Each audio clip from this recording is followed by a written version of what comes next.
Soft ആയിട്ടുള്ള കോട്ട ദോരിയയിൽ വരുന്ന സാരീസിൻ്റെ കളക്ഷനാണ് ഈ വീഡിയോയിൽ നമ്മൾ കാണുന്നത്. അതിൽ ഫുള്ളായിട്ട് നമുക്ക് ബ്ലോക്ക് പ്രിൻറ്റ് ചെയ്തിട്ട് ഡബിൾ ടോണിലാണ് ഈ സാരീസൊക്കെ വന്നേക്കുന്നത്. ഫസ്റ്റ് പാറ്റേൺ നമുക്ക് വരുമ്പോഴത്തേക്ക് നല്ലൊരു വൈറ്റും നല്ല മെറൂൺ ഷെയ്ഡും കൂടിയാണ്. ഇങ്ങനെയാണ് ഇതിൻ്റെ പാറ്റേൺ വന്നേക്കുന്നത്.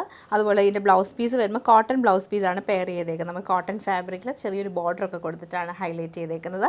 സെക്കൻഡ് നമുക്ക് വരുമ്പോൾ നല്ലൊരു ലാവൻഡർ ടോണാണ്, വൈറ്റ് ആൻഡ് ലാവൻഡർ കളർ കോമ്പിനേഷനിലാണ് ഇതിൻ്റെ പാറ്റേൺ വരുന്നത്.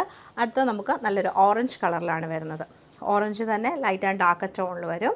നെക്സ്റ്റ് നമുക്ക് ലൈറ്റ് ആൻഡ് ഡാർക്ക് ഗ്രീൻ ടോണിലാണ് ഈ ഒരു സാരി വന്നേക്കുന്നത്. ലാസ്റ്റ് നമ്മൾ കാണുന്നത് വൈറ്റ് ആൻഡ് ബ്ലൂവിലാണ് ഇതിൻ്റെ ഒരു പാറ്റേൺ വന്നേക്കുന്നത്. 5 കളേഴ്സാണ് നമ്മൾ ഇൻക്ലൂഡ് ചെയ്തേക്കുന്നത്. അപ്പോൾ ഇതിൻ്റെ എല്ലാ കളക്ഷൻ നമുക്ക് ഓരോന്നായിട്ട് കണ്ടുനോക്കാം. ഇങ്ങനെയാണ് നമ്മുടെ ഫസ്റ്റ് പാറ്റേൺ വന്നേക്കുന്നത്. ഉള്ളിലൊക്കെ നമുക്ക് കുഞ്ഞു കുഞ്ഞു ബോക്സ് പാറ്റേൺ ആണ് വരുന്നത്. സൈഡിലെ ബോർഡർ ഡാർക്ക് ടോണിൽ വരും. ഉള്ളിൽ ലൈറ്റ് വന്നിട്ട് രണ്ട് സൈഡിലും ഡാർക്ക് ടോൺ വരും. പല്ലു വരുമ്പോഴത്തേക്ക് ഇങ്ങനെയാണ് പല്ലു പാറ്റേൺ വന്നേക്കുന്നത്. അതുപോലെ തന്നെ ബ്ലൗസ് പീസ് വരുമ്പോൾ കോട്ടണിൽ ബോർഡർ ആയിട്ടായിരിക്കും വരുന്നത്. ഇന്നലെ വൈറ്റ് ആൻഡ് ബ്ലൂ കളർ കോമ്പിനേഷനിലാണ് നമ്മുടെ ഈ ഒരു സെക്കൻഡ് പാറ്റേൺ വന്നേക്കുന്നത്. ലൈറ്റ് ആൻഡ് ഡാർക്ക് ഗ്രീൻ ടോണിലാണ് ഈ ഒരു സാരി വന്നേക്കുന്നത്. ഓറഞ്ച് ആൻഡ് വൈറ്റ് കളർ കോമ്പിനേഷനിലാണ് ഈ ഒരു സാരി നമുക്ക് വരുന്നത്. രസമായിട്ടുള്ള ലാവൻഡർ ആൻഡ് വൈറ്റ് കളർ കോമ്പിനേഷനിലാണ് ഈ സാരി വന്നേക്കുന്നത്.